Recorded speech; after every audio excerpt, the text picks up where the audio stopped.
একটু আগে সোমা নিপাদের বাসা থেকে গেল। যাওয়ার সময় নিপাকে বলে গেল, আর 9:30টায় এটিএনে তোর প্রিয় শিল্পী ঋতুচাবনের সাক্ষাৎকার দেখাবে। তাই নিপা রুমের টিভি অন করে এটিএন চ্যানেলে দিয়ে বসে রইল, কখন অনুষ্ঠান আরম্ভ হবে, কখন প্রিয় শিল্পীটাকে দেখবে। এইগুলো ভাবতে ভাবতে ও অস্থির হয়ে পড়েছে। এমন সময় শাকিল এসে হাজির হলো। নিপা বসা থেকে উঠে মুখে হাসি ছোঁয়া এনে বলল, কখন এলে? শাকিল মুচকে হেসে বলল, এই তো একটু আগে।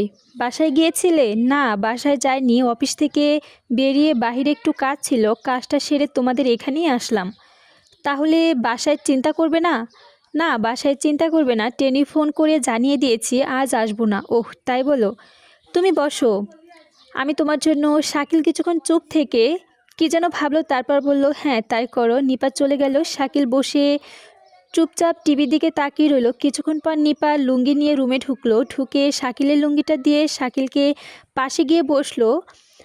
এদিকে এটিএনের 9:30টায় অনুষ্ঠান আরম্ভ হলো। উপস্থাপক বলতে লাগলো, আজ আপনাদের এমন এমন এক শিল্পীর সাথে পরিচয় করিয়ে দিব যা দেখলে আপনারা মুগ্ধ হয়ে যাবেন। এতদিন আপনারা ওনার গান শুনে আসছেন এবং আপনাদের মাঝে উনি অনেক জনপ্রিয়তা পেয়েছেন, কিন্তু উনি আপনাদের কাছে এতদিন নিজেকে গোপন করে রেখেছিলেন। শেষমেশ আপনাদের মতো ভক্তরা ওনাকে গোপন থাকতে দিলেন না। তাই সেই তরুণ শিল্পী ঋতুশ্রাবণ। এদিকে নিপা শামীমের টিভির পর্দায় দেখে বুকটা ধড়ফড় করে উঠল। কেমন যে কষ্ট হচ্ছে, ও ভাষায় প্রকাশ করতে পারছে না। বারবার গলা শুকিয়ে যাচ্ছে, আর বসতে পারছে না। মনে হয় এক্ষুনি পড়ে যাবে।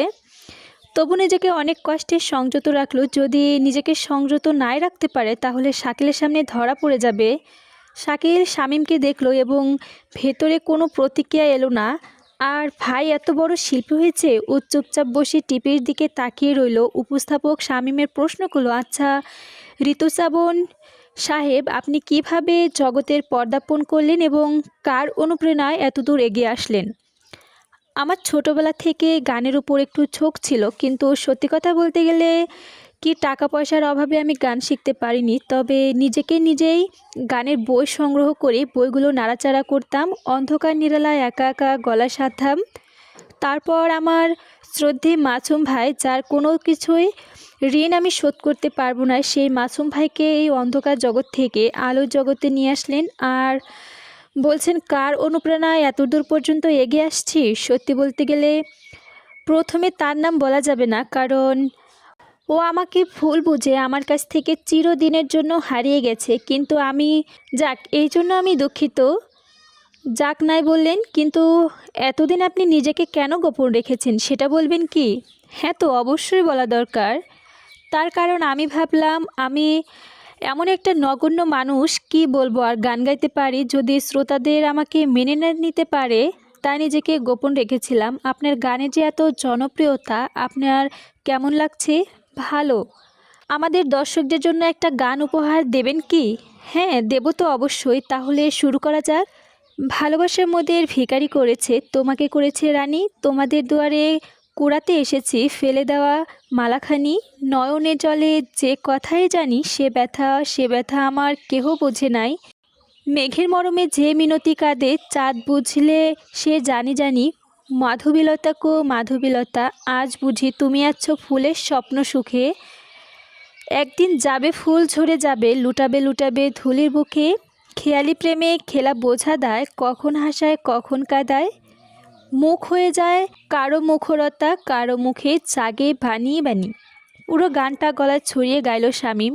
গানটা শুনে নিপার চোখ থেকে কয়েক ফোঁটা জল গড়িয়ে পড়ল। তারপর মনে মনে ভাবলো, ও তাহলে এতদিন নিজেকে লুকিয়ে লুকিয়ে, সত্যি ওকে আমি চিনতে ভুল করেছি। বেচারা আমাকে, এ তো আমার সাথে প্রতারণা করেনি, আমি নিজেই ওর সাথে প্রতারণা করেছি এবং ওর জীবনটাকে ক্ষত বিক্ষত করে ফেলেছি। এখন আমি নিজেকে কি করে ক্ষমা করব? আল্লাহ আমাকে। শাকিল নিপার নীরবতা দেখে অস্থিরতাগুলো বলল, কি শরীর টরীর খারাপ করলো নাকি তোমার?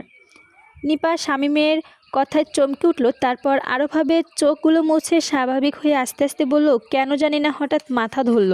দেখি কোথায় ব্যথা করে। না, লাগবে না, এমনি সেরে যাবে।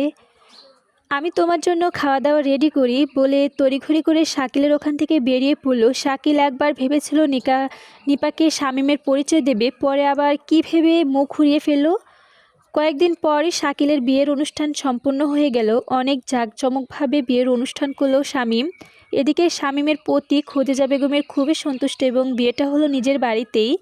খদিজা বেগম বিয়ের পর সবাইকে নতুন বউয়ের সাথে এক এক করে পরিচয় করিয়ে দিতে লাগলো। সবার শেষে শামীমকে নিয়ে এসে বললেন, এ তোমার একমাত্র দেবর শামীম, ওকে তুমি খুব আদর যত্ন করবে। এখন তোমার দেবর ভাবির কথা বলো, আমি একটু আসি। এদিকে নতুন বউ শামীমের কথা শুনে সামনে সবার দিকে তাকিয়ে বুকটা মোচড় দিয়ে উঠল। এদিকে এ কি দেখছি আমি, এ কি দেখছি, এ যে শামীম, যাকে আমি প্রতারক, বদমাইশ, বস্তিবাসী এসব বলে তাড়িয়ে দিয়েছি, সেই শামীম আমার সামনে। এখন আমি কিভাবে? শামীম নিপার মুখটা দেখে সচল হয়ে আসলো। ভিতরে ভিতরে বুকটা তোলপাড় হয়ে যাচ্ছে, তবু নিজেকে কোনোভাবে শক্ত রেখে ঘাড়গুলো ঘুরিয়ে চোখ মুখ মুছে হালকা হয়ে হাসির ছোঁয়া নিয়ে টিপ্পেনি কেটে বলল, ভাবি, আমাকে দেখে ভয় পেলেন বুঝি? ভয় পেলে চলবে না। আমার মতো বস্তিবাসী অনেক জ্বালা যন্ত্রণা সহ্য করতে হবে আপনাকে। তবে আপনার ভাগ্যটা অনেক ভালো। আমার ভাই আমার মায়ের মতো নিজের গর্ভের সন্তান, আর উনি খুব সৎ, আপনাকে জীবনে অনেক ভালোবাসবে। আর দেখুন, আমি আমার মায়ের পালক ছেলে, উনি আমাকে মায়ের আদর স্নেহ দিয়ে মানুষ করেছে। তবে আমি এইটুকু বলতে পারি, আগামী জন্মে ওনার গর্ভেই জন্ম নিব। এখন আর কেউ বলবে না আমাকে উনি পালক। আমি জন্মের পর বাবা মাকে খেয়েছি, আমি নাস্তিক, আমি প্রতারক, আমি বদমাইশ। এখন কেউ আমাকে বুকে টেনে নিয়ে আবার রাস্তায় আবর্জনা মনে করে ডাস্টবিনে ফেলে দিবে না, সত্যি তাই না ভাবি? তবে আপনি অনেক ভাগ্যবান, কারণ আপনি এমন একজন জীবনসঙ্গী পেয়েছেন যা আপনাকে জ্বলে পুড়ে ধ্বংস হতে দেবে না।